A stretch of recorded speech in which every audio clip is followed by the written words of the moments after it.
Okay, so I think we're going to get started. Hello, everyone, and good afternoon. My name is Jody Belfi. I am the Recreational Trails Grant Program Coordinator at the Oregon Parks and Recreation Department. Again, you are logged into the Oregon Outdoor Recreation Summit's webinar Campability session. We have three wonderful panelists joining us today, and you'll get to meet them shortly. Just a few housekeeping notes.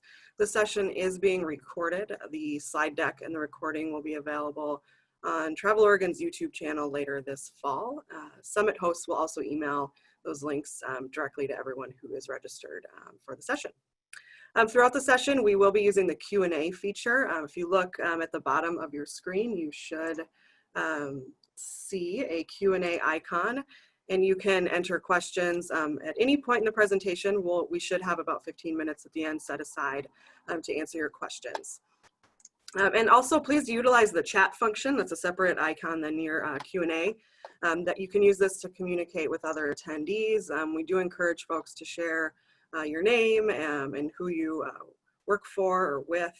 It's a nice way to, and you can announce yourself to all attendees as well as panelists. It's a nice way for us to all feel connected.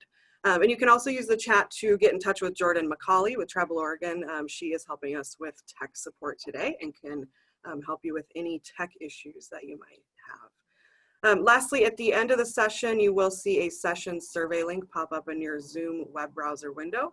We'd love to hear your feedback on the session, what was valuable to you or what we could improve. So please take a couple minutes to share those thoughts with us at 2:30. And again, welcome to the new folks jumping on. This is the Campability webinar. If you could go to the sponsor side, there we go. So a huge thank you to our summit sponsors. All of these organizations you see represented on your screen are helping host and financially support the summit this year. So yeah, huge thank you to all of these organizations for helping make this possible. And here are the panelists that I'll introduce you today. First, we have West Livaudais. He is the Executive Director of the Oregon Spinal Cord Injury Connection. Then we have Barton Robison with the Program Director of the Oregon Health and Outdoors Initiative, and Jennifer Wilde, the Director of Outreach and Development for Adventures Without Limits. And with that, all right, we will get started. All right, I'll hand it off to you, West. All right, thank you so much. So my name is West Livaudais, the Director of Oregon Spinal Cord Injury Connection, and I'm one of your three panelists today. These learning objectives really serve as some of the overarching things that we'd like you to take away from this presentation. We hope to impress upon you that within the disabilities communities in Oregon, but really everywhere, that enthusiasm for outdoor recreation, nature is alive and well, as well as activism in nature. We hope that you learn how collaboration has leveraged organizational needs and strength to encourage community to promote greater park system access, as well as that you might learn specific strategies for planning and supporting participants with disabilities. And with that, we're going to start by showing you a video that we created about this event and about our program, and it features participants that were a part of the Campability program, and hopefully it streams well. So I will kick it back to you, Jody, and hopefully we can.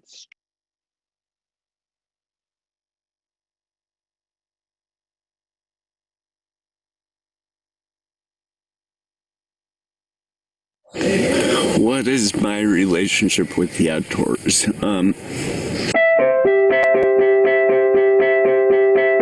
So yeah, I mean, I grew up camping. It was something that our family did together, and so there's a lot of memories that just kind of get rooted in that. Yeah, so I've always been a big outdoorsman, hiking, camping, fishing, hunting. It's like the sanctuary, it's when I get really stressed and life is overwhelming, you can just go outside. Getting that fresh air and that wind in your face and just the stress release of experiencing nature, its beauty and the birds.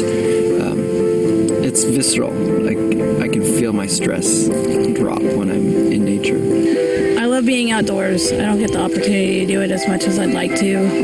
We're supposed to be the outdoor capital of the world pretty much in the Pacific Northwest. And when you're in a wheelchair, it's not. It's not. The injury made things just more difficult. My wife complains sometimes because she's like, I have to do everything. I have to set up the tent. I'm your Sherpa, I mean, there's a lot more planning. You can't, I can't wake up in the morning and just be like, hey, I'm just going to go camping. For me, I would just have to say I need power for my power chair. So it's like a big one, and then hard packed ground. Someone like me, they don't really access the outdoors as much, so there's a lot of things that I have to learn and that I haven't learned yet.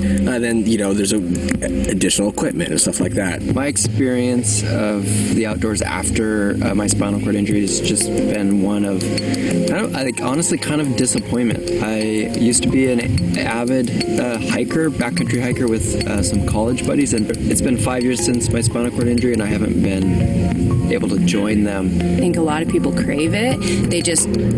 They write it off as that's something they can't do, and it's really sad.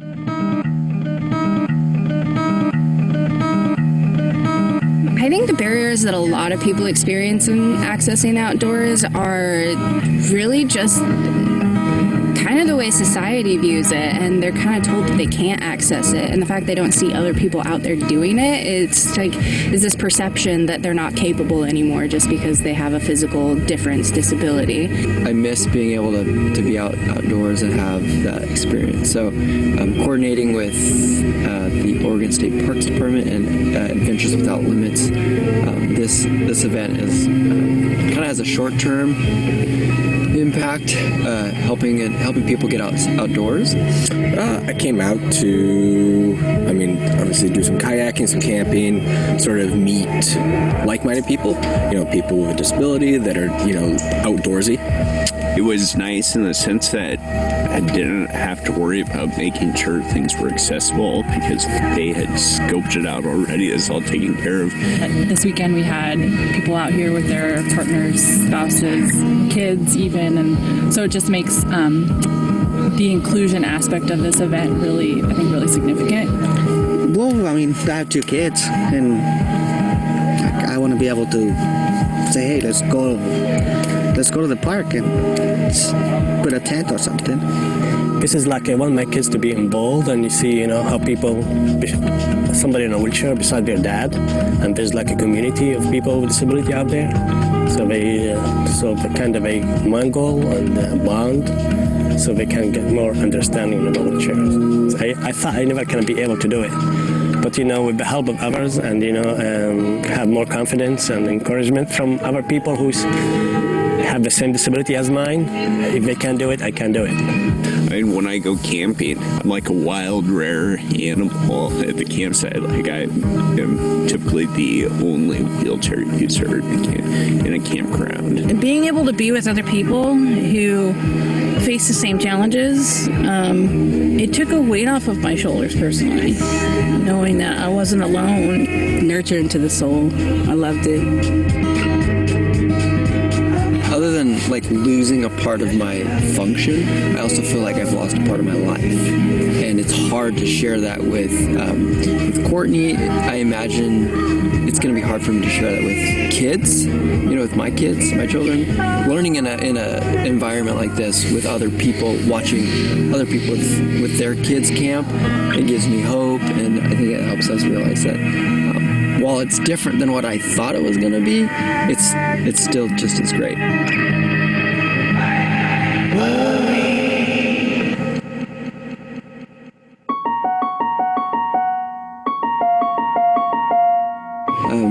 multiple organizations that came together to make this happen. Ventures Without Limits did all the heavy lifting in regards to logistics, and Oregon State Parks Department gave us great access and made really incredible modifications to the site. It was cool to see a park that had accessible features and that, you know, was a little different, and I could really imagine myself doing it more independently, you know, if I wanted to come out on my own. I was like, oh, that exists. We had a large group conversation around a campfire about this with people that have mobility impairments. The feedback that I heard today was very informative, and it's going to help to inform policy and decision making. We're already spearheading our, you know, mantra of being a welcoming environment, and this just goes above and beyond the scope of welcome. This is making sure that the park is accessible for all. I am humbled to think that people were super grateful for the experience when it's something that so many of us take for granted. That it's just so easy to come out and enjoy the outdoors, and there's so many people that just don't have that same opportunity because of barriers. If it weren't for certain organizations like AWL and Oregon State Parks and, you know, Oregon Health to help me get outdoors, it wouldn't be possible. It's great that there's people that actually give, or there's actually people that care about trying to make these places more accessible. Like, there's people working on it.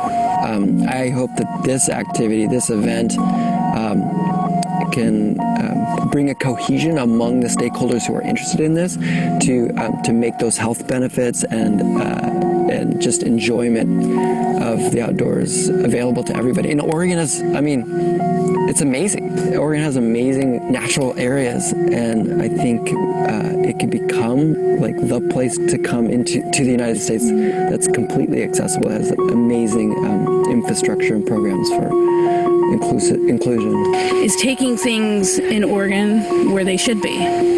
It's the next step that we should all be taking, is making everything inclusive.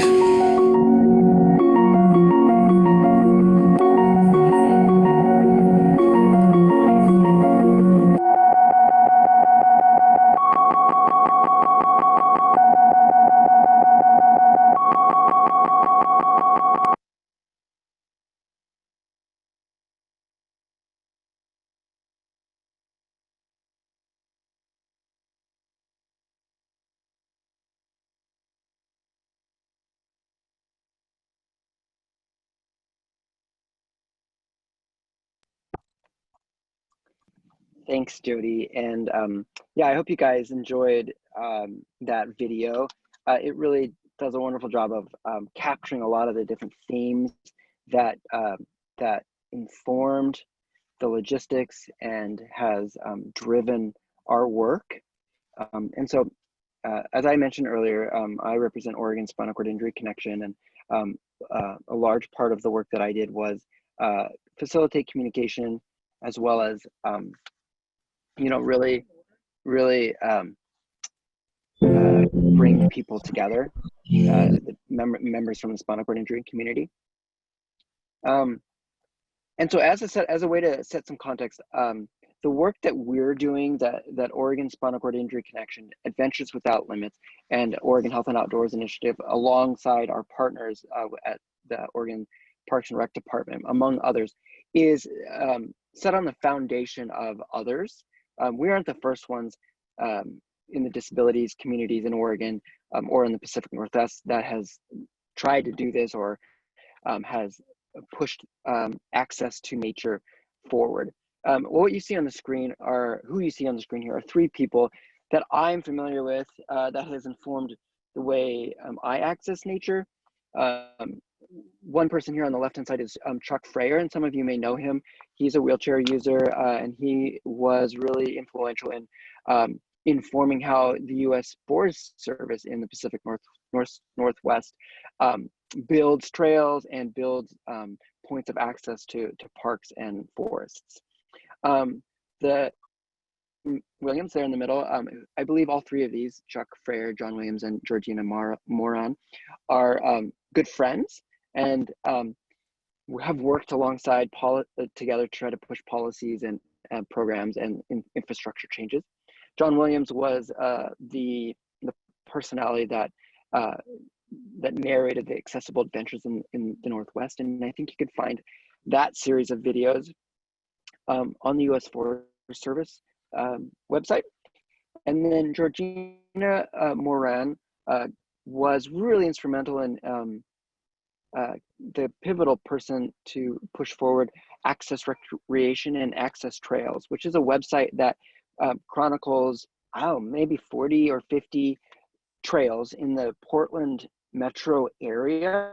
And they do just an amazing job of making information available for the end user. On the heels, on the foundation of the work that these three people have done for us. And I would say, yeah, please reach out to them or look at their information to learn more about how we can make parks and natural spaces in Oregon more accessible. Okay, next slide.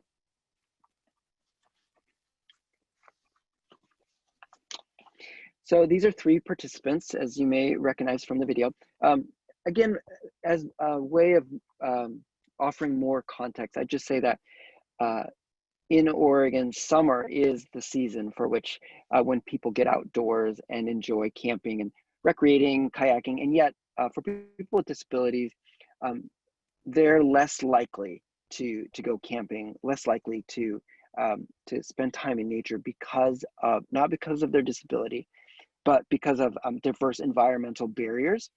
So specifically, the majority of Oregon's camping facilities and outdoor recreation programs are not designed to accommodate people with disabilities. This is really an example of how systemic barriers can contribute to social isolation and poor health among the disabilities communities. Many of the 950,000 Oregonians that report living with a disability encounter substantial and persistent barriers to participating in healthy activities like kayaking and swimming and hiking, not only by themselves, but as a community. And according to some of the public health data that we have in Oregon, the BRFIS data, Behavioral Risk Factor Surveillance System data, this data indicates that Oregonians with disabilities are at greater risk of developing chronic and secondary health conditions, including social isolation and depression, as well as rating their health as poor or fair compared to Oregonians that don't live with disabilities. And some of this risk is due to systemic barriers that they face in recreating outdoors. Next slide. These two pictures or images are from the very first camp program that we administered or that we hosted. I think maybe Jen may talk about this later, but this is a group site that was modified to accommodate our program. So with all of that in mind, which I just mentioned around you know, the health disparities and the barriers that people face, we decided to partner with Oregon Parks and Rec Department, Adventures Without Limits, Oregon Health and Outdoors Initiative to create a program that would showcase not only the enthusiasm for outdoor recreation among the people with disabilities, but also the barriers that they face to getting outdoors. We're very grateful for the generosity, the funding generosity that we received from several organizations, which were mentioned in the video. And just as a way of a bit of a description, this camping event, as well as 2 or 3 subsequent camping events, had 10 to 15 members of the spinal cord injury community and their families and partners participate in adaptive camping, adaptive kayaking, hiking,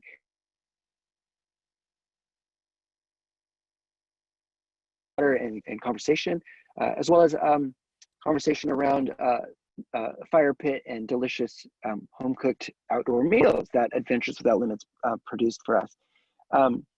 The other unique aspect of these camping events is that we've been intentional about trying to capture this activity on film.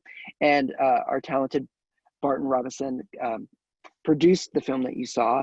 But the reason that we did this is because we wanted to leverage, in collaboration with the community, everyone that participated agreed to be filmed to some extent.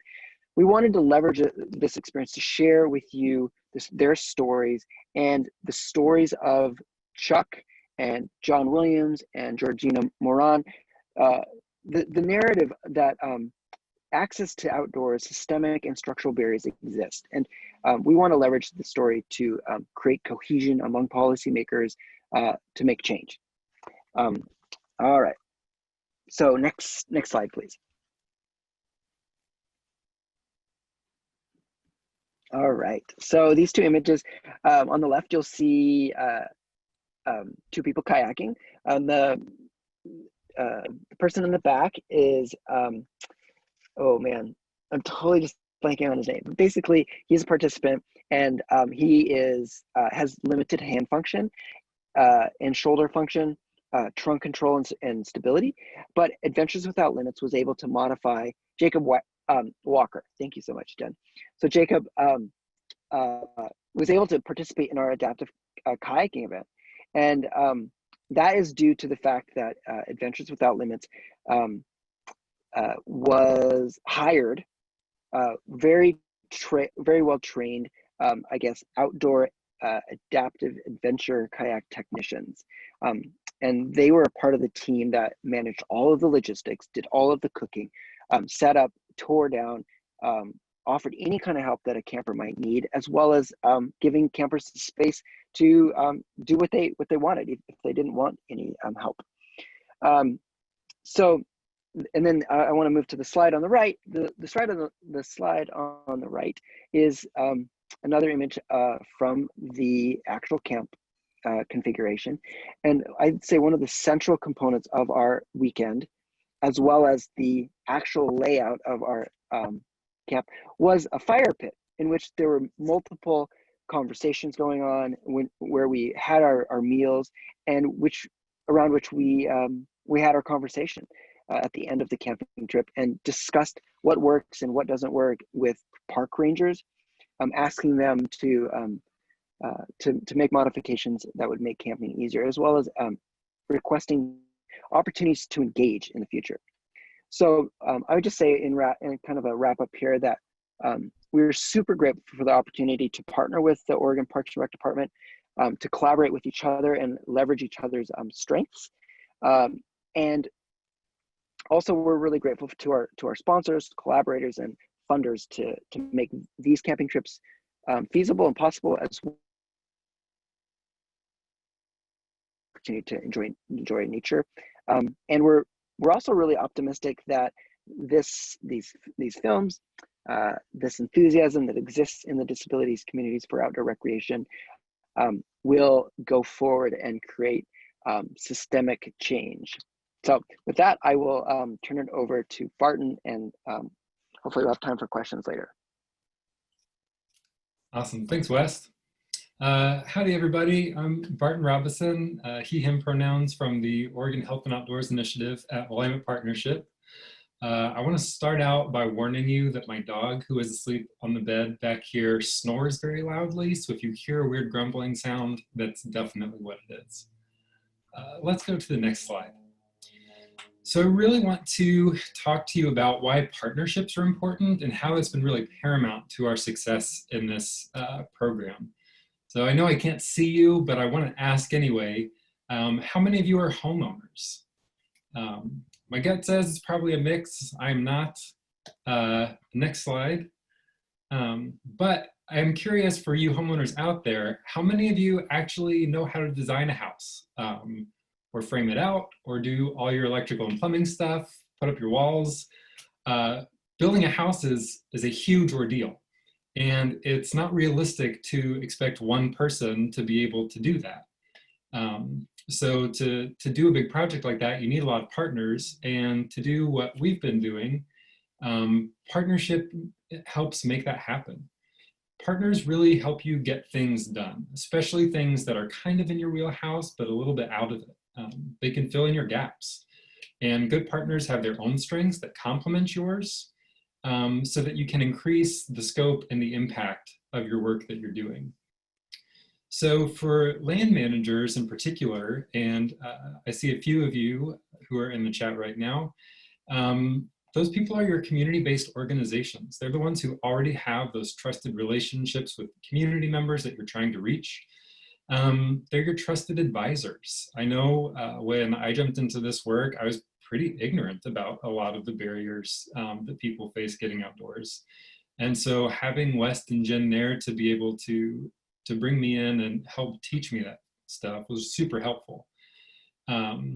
And then they also do all the things that you can't do or you're bad at. I know for a lot of land managers and folks who work in outdoor rec, funding is a big, scary thing, especially right now as we're looking at a bit of a budget shortfall.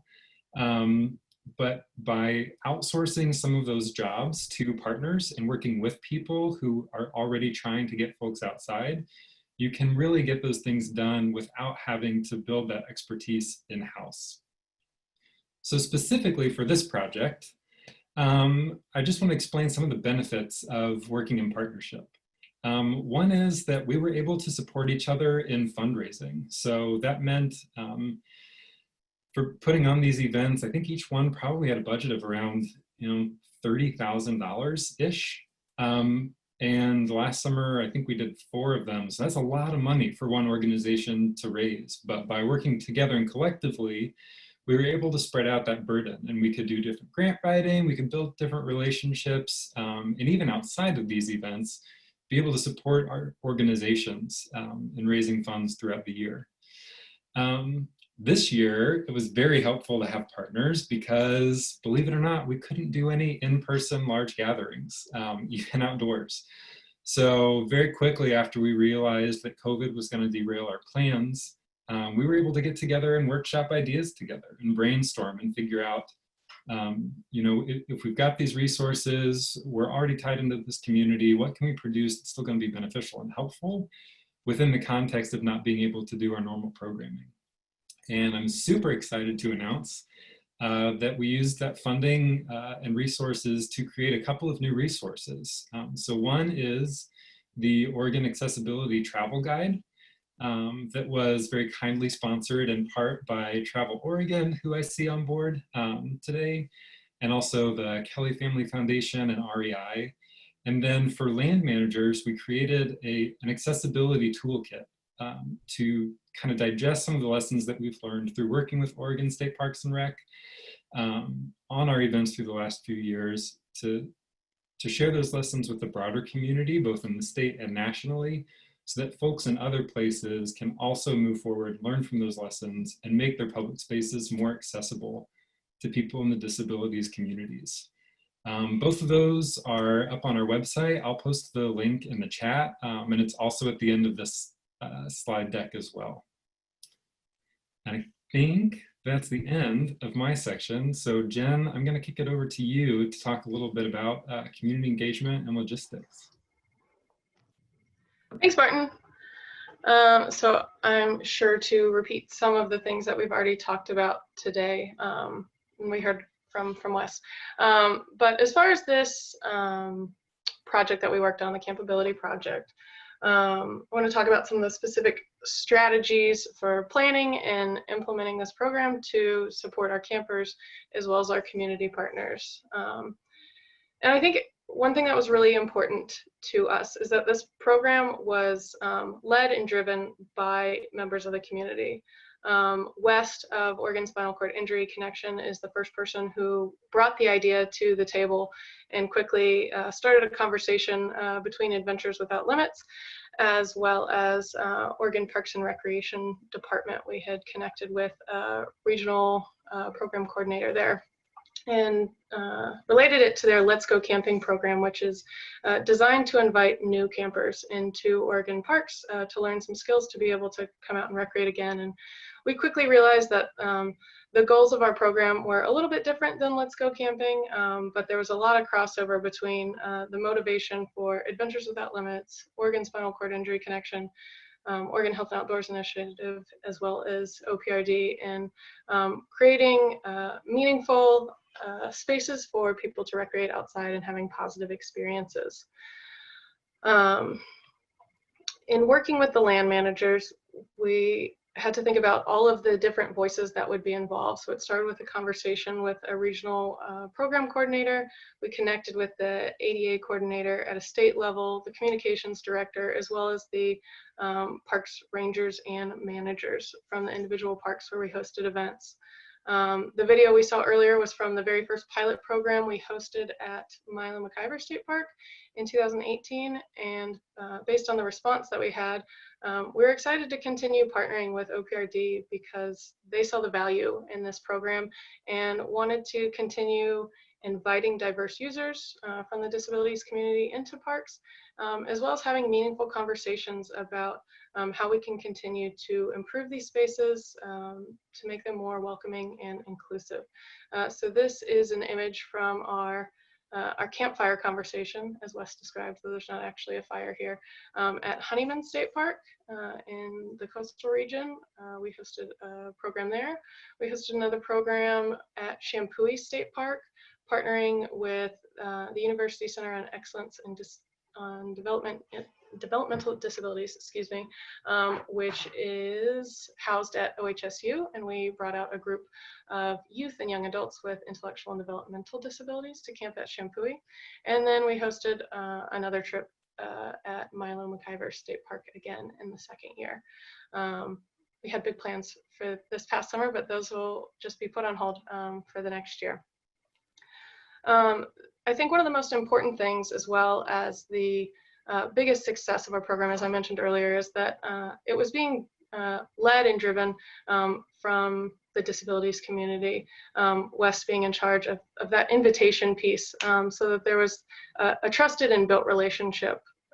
It wasn't an empty invitation, come out to this accessible place. It was really knowing that Wes, as a member with lived experience of the spinal cord injury community, is very familiar with the needs and the barriers frequently experienced by members of those communities. So that trusting relationship, as well as partnering with Adventures Without Limits. We're a nonprofit organization with a 25-year history of serving the disabilities community with adaptive and inclusive outdoor recreation. So those partnerships were really strong in bringing the right people to the table to have these important conversations, so that parks managers and coordinators could hear from diverse voices within the community themselves. And we can go to the next slide. So Adventures Without Limits is one of the facilitators and planners in this program. One of the most important things that we did was scouting for site selection. In year one, we chose Milo-McIver State Park because it was close to town, it was familiar to us, and based on our connections, we envisioned inviting people who were primarily in Portland metro area and Southwest Washington. But in year two, we wanted to expand our geographic reach across the state and see, highlight some more accessible features in other parks. So I saw Paul Riley was on here. Paul is the coastal programs coordinator, something like that. I hope I got your title close enough, Paul. Paul was hugely helpful in taking and hosting me for site visits up and down the coast. I think we went to somewhere between 6 and 8 parks in a single day, and trying to figure out where would be the best spot for us to host an event in the coastal region so that we could reach folks in different parts of the state. One of the reasons that going to a site visit is very important, that we've learned and that members of the community have shared again and again, is that the information that we see on paper, on websites, on maps, is not always accurate. So if you were to go look at this park, some of you may recognize these viewpoints. You see a sign that says all accessible interpretive boardwalk, and the photo on the right is the second image once you reach the end of that. It's a semi-paved or boardwalked pathway that gets you all the way to the top of the dunes and a view of the beach. I I was really glad that we went out for actual multiple site visits at this site because at different times of the year, this pathway looks very different. You can go to the next slide, Jody. That is me. I'm standing at the end of the viewpoint and I'm looking back at the rest of the group, and that red circle is West's hand in the air above his head. So the view wasn't great for West, obviously due to winds and weather. The dunes shift over time, and this pathway would have not been accessible had we been out camping this weekend with a large group of people. That would have been pretty disappointing because one of the main features of this park is that there is access to the beach, at least from a viewing platform. So again, highlights the importance of, for land managers, having really clear and updated information available to parks participants, and also why it was important for us to do our due diligence in visiting the spaces to make sure the features that were supposed to be accessible were in fact accessible. It's really important too to bring folks with lived experience on these site visits when possible. I had done the original 6 to 8 parks with Paul, and then when we had settled on this one for where we wanted to host our program, visited again with West, and obviously the trail looks different this time, and it was great to have West there because West noticed some things that I didn't. When we're conducting a site selection, it's really, or excuse me, a site visit to choose the site, it's really important to consider the holistic experience of the park's user.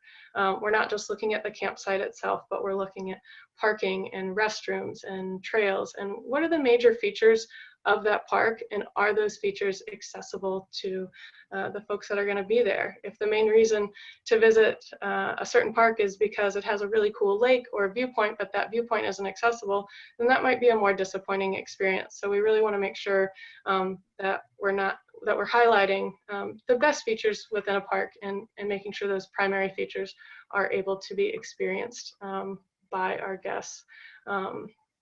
So that's a little bit about site selection. We can go to the next slide. Another important thing to think about is the invitation. As I said earlier, hiring West and collaborating with West to do the community outreach within the spinal cord injury community was paramount in recruiting folks to participate in this program. I think there's a lot of times where we think if we build this nice program that people are just going to show up, but there is a history of distrust because of features like I just highlighted, right? Where you show up and something's supposed to be accessible, but it doesn't necessarily meet your expectations. And so having West facilitate that invitation was really important. And there was also a lot of people who shared with us that they came just because they were invited, that the outdoors or camping isn't necessarily something that they would pursue independently or necessarily seek out on their own, but because someone invited them and said, this is a space for you, this is a space where you belong, then they decided to try something new outside of their comfort zone, and really had a positive experience with that. So the invitation itself, just inviting people, is really important. And then within that invitation, again, providing appropriate information. I think the first time we did this, there's at least 5 pages of attachments identifying not only where we would be camping, but where the restrooms are, and giving long descriptions of where that is in relation to camp, giving a schedule of activities, as well as where's the downtime, what are the other opportunities within the park when we don't have scheduled programming, are there hikes available, is there access to the riverside, what might someone want to do in their downtime in that park. So as Kip had alluded to in the video as well, really just having diverse experiences available for folks to have their own experience within the camping trip in the park, and in addition to having a really well-organized program, also just giving space for folks to do that. We can go to the next slide.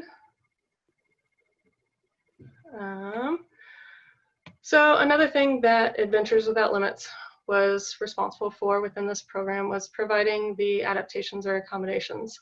I know that's something that can be feel burdensome or worrying to folks when wanting to host an event serving folks with disabilities in an outdoor setting is, are we prepared? Do we have the equipment to do this? So in these photos are a few examples of the equipment that Adventures Without Limits was able to provide. The photo on the left, as you can see, this is just standard camping equipment. It's a large 6-person tent, which had a small lip for someone to roll over. That allowed space for a wheelchair to turn around and be stored either inside the tent or just inside the entryway so that it could be protected by the rain. And we just provided cots that were a little bit easier for someone to transfer from their chair instead of going all the way to the ground on a sleeping pad. The photo on the right shows some of the specialized gear that Adventures Without Limits owns. Those are some stabilizing outriggers, which might help someone who's feeling a little unbalanced or need a little additional lateral supports when kayaking. Some of this is very specialized equipment. In the photo on the right, that is thousands of dollars worth of gear. The photo on the left is pretty standard camping equipment. So it's really important, I believe, to work with experts. Adventures Without Limits has a long history of working with this community, and we're really experienced at knowing which questions to ask to help folks find the gear and equipment they need to have a successful camping trip. I think a lot of times when we think of asking questions of what do you need to be successful, if you're asking someone those questions in an activity they've never participated in before, if someone's never been kayaking before, they don't know what kind of kayaking gear they need.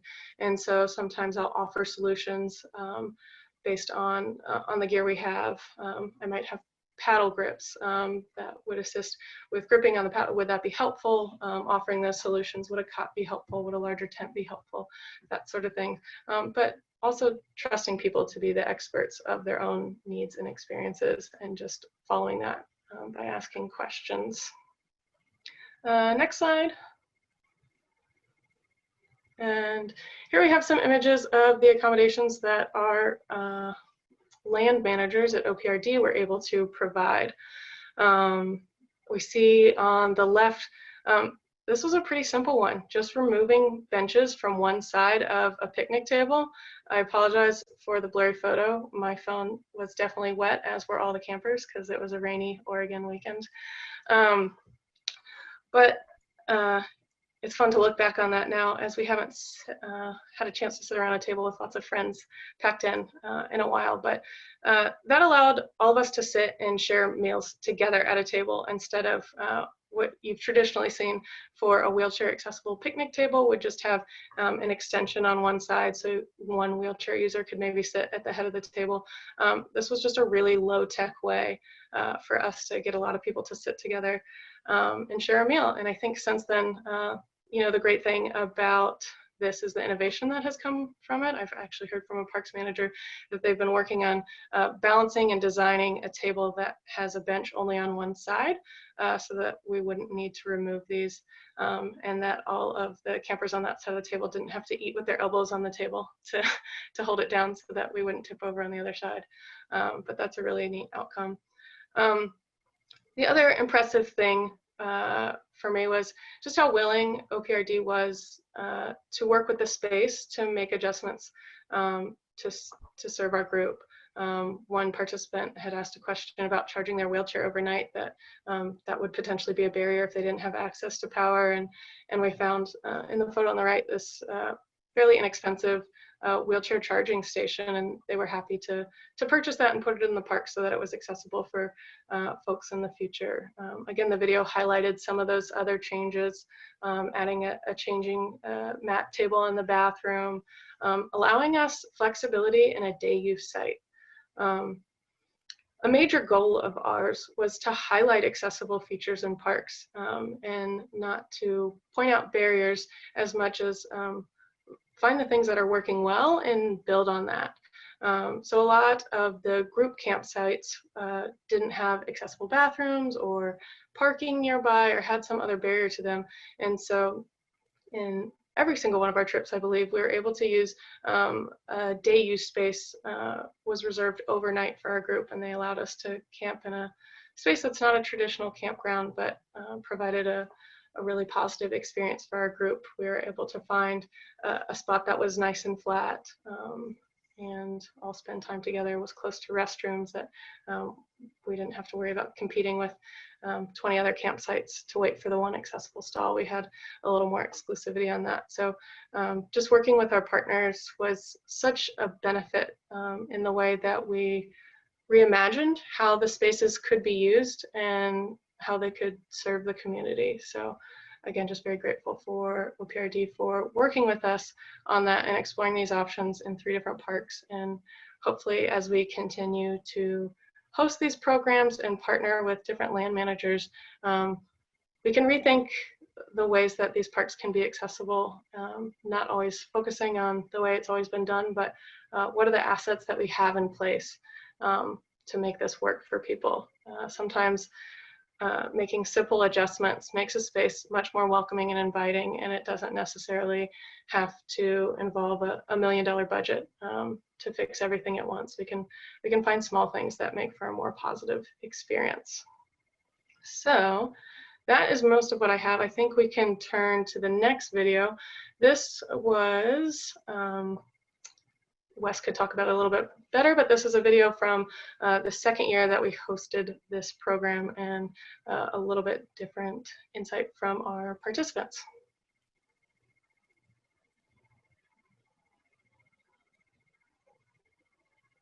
You can play the second video.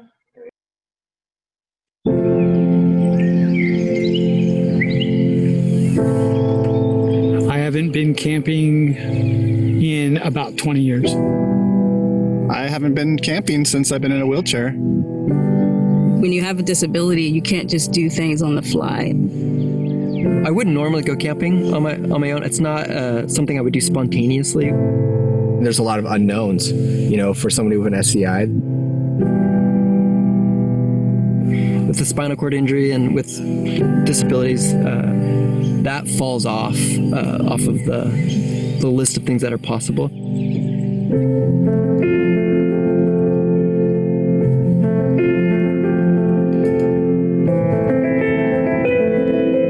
Your life doesn't end when you're in a wheelchair. It's just a new beginning. And so you get to try and do things that you would not think possible. And this camping trip is one of the things that you would not think would be possible.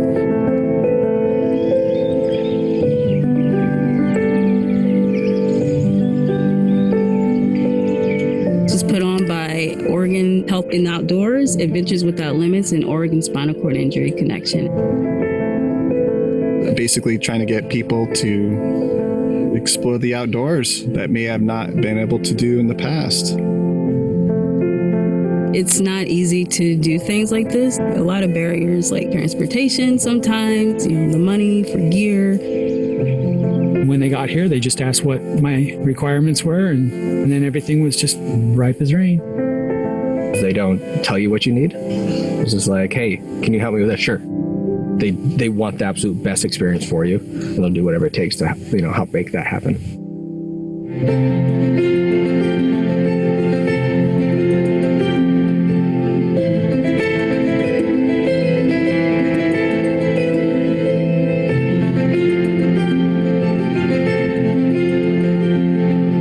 It feels great to be out here with organizations of people that understand the barriers that we face. There's a lot to it. You know, accessibility is not something that happens all of a sudden. Being out here, seeing the nature, it feels really good. Adventures Without Limits makes this camping experience easier for me in like a multitude of ways. One, they do all the planning. You just show up. If you don't have gear, they bring the gear. They supplied all the food. My only cost was gas out here. I think Adventures Without Limits really helps create a space where people feel comfortable going into the outdoors, either again or for the first time. Adventures Without Limits and this program really makes it possible, and I think we're demonstrating to stakeholders and policymakers and funders that outdoor enthusiasm is alive and well for people with disabilities.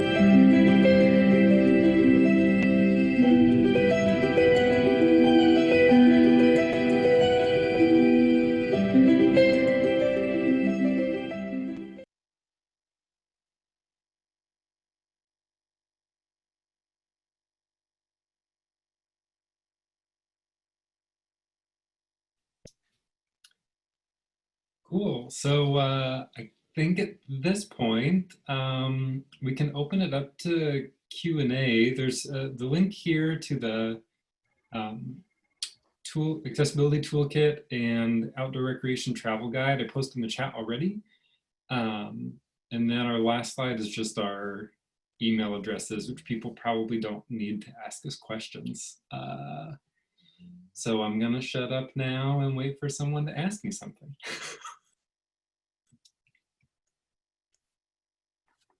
Great, thank you all. That was super insightful, and thank you for sharing your stories with us.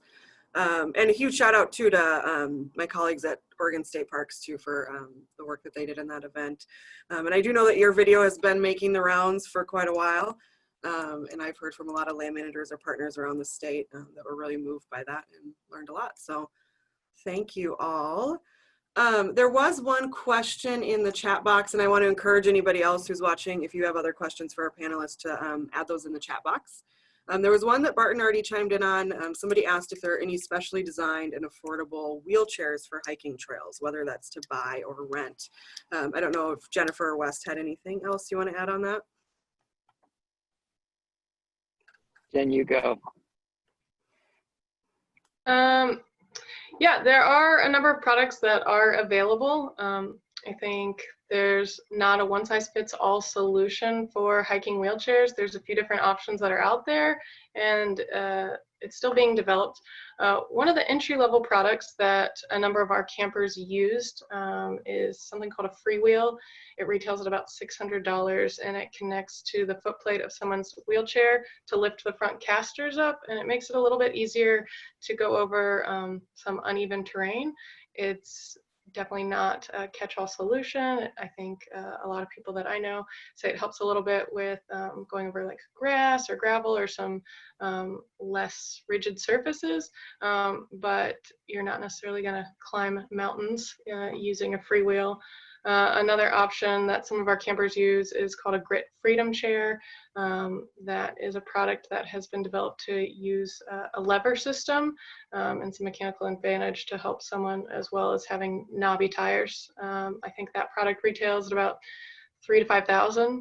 I know the Adventure is being developed in Bend right now. Jeff Babb is designing that product that works with someone who may be hiking with some power assist from friends and family members. I don't think that's one that someone pushes themselves. We also know that action track chairs exist. There's an organization that we partnered with, David's Chair, based in Medford, that has those available to use. Those are good options for someone who wants to go over really uneven terrain and also maybe a power chair user. So those are some options that are out there. Like I said, not necessarily a catch-all perfect solution exists. There's a lot of barriers to those because they're all very expensive. They take up space, and they're not necessarily long-term solutions for someone who may need extra cushioning or a setup that is designed specifically for their body and their needs. But those are some of the products that exist. Thanks, Barton, for sending those links. Great, thank you both. And then somebody else responded in the chat too that Oregon Adaptive Sports is another good organization to team up with, who I think were mentioned. Another question came in, and I'm going to add on a second part to this one. Somebody asked, is there a catalog of campgrounds in Oregon that are inclusive or accessible? I know a lot of that is really dependent on the land managers, and a lot of our land managers have a lot of catching up to do. So one, yeah, catalog of campgrounds, but I also want to add part two, that is there any local land manager or even out of state that you look to as a really good model for a land manager that's done a good job of describing their facilities for you? And I will let any of you take it away if you want to point to each other. Not Barton or his dog. Well, I mean, I can speak generally to the need for information. I think one way of going about scaling or grading accessible features is not as effective as just offering images or videos of a site, and that allows the end user to be able to judge for themselves, as long as the the images or video are high quality enough. But there is another, there's a bigger question about where does this information live? Is it a private or a public website? Who manages it? And how do we fund that kind of work? So it's definitely been on Travel Oregon's radar. It's been on Oregon Parks and Rec's radar. Like, it's been on our radar. How do we start cataloging? How do we start promoting? And that was and Barton can speak to this a little bit more, but that was a little bit. I think West is freezing or cutting out. There's a lot of work there that still needs to be done. Yeah, and I can add on that because we missed something exciting that Wes was saying at the end there. I think that a big takeaway that we learned from this is that folks are really interested in having resources, and it would be really helpful to the community to be able to go to one spot. We've been seeking funding and would love to create this type of resource. We've got an example that Barton shared that is a start in that direction. I think some examples that we would look at would be the Access Trails or Access Recreation Access Trails website by Georgina Moran. She did a great job of providing both photos as well as written descriptions of those trails. And I think we'd like to see a similar guide in parks as a response, and specifically for campgrounds, in response to the feedback from the group. I know that OPRD has started adding an accessibility tab with some photos on their website.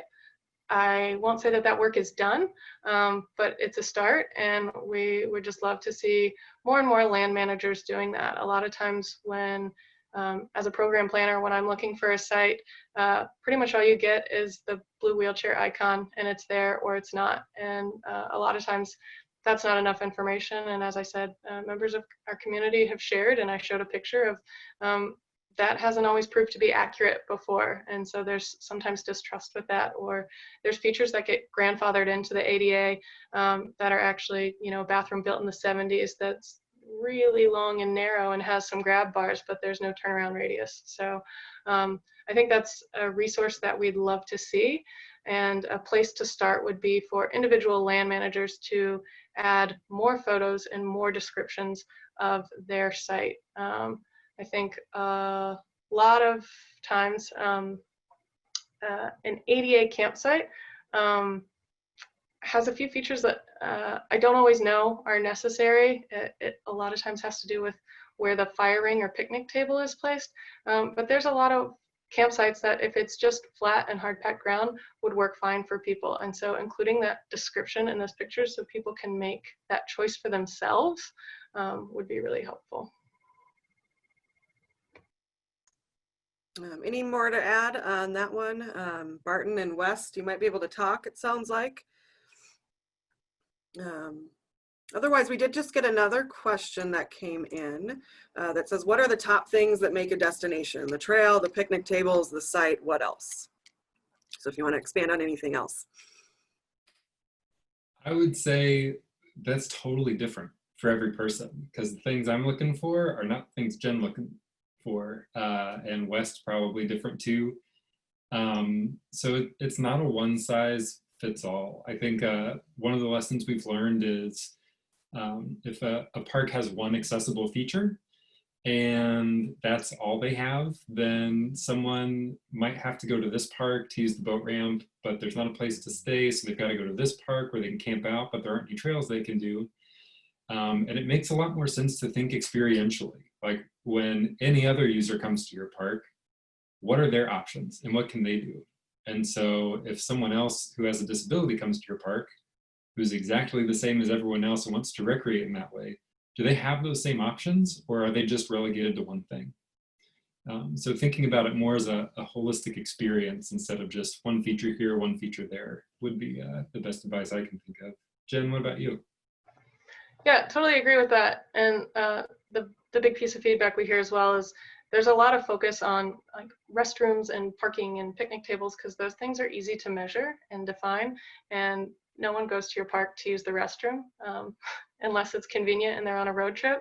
So what are the reasons that most of the guests are visiting that park for? Those are the same features that folks with disabilities want to see and experience. So yes, restrooms and parking are necessary, but that's just the start. And we want to make sure that the most exciting thing, the draw for that park that's available to your guests, is available to all folks and accessible. Great, well, thank you. I know we are out of time. I want to give a huge thanks to our panelists again. I know this conversation will continue for sure all over the state. And I also want to make sure folks did see that there was an adaptive camping or adaptive mountain biking webinar that took place a couple weeks ago, and that'll be available in the recordings as well. So with that, thank you again to all of our sponsors and to our panelists and to Jordan for her tech support. We would love everybody's feedback as you're signing off. You'll see that in your browser window or may need, or we'll get it in your email tomorrow. And we hope to see you all at the remaining summit sessions. There is a film night on Thursday night. That one is benefiting the Trush Fund for Clean Water for Warm Springs. So we hope you tune into that on YouTube through the Travel Oregon link. And that is it. Thank you all and have a wonderful afternoon.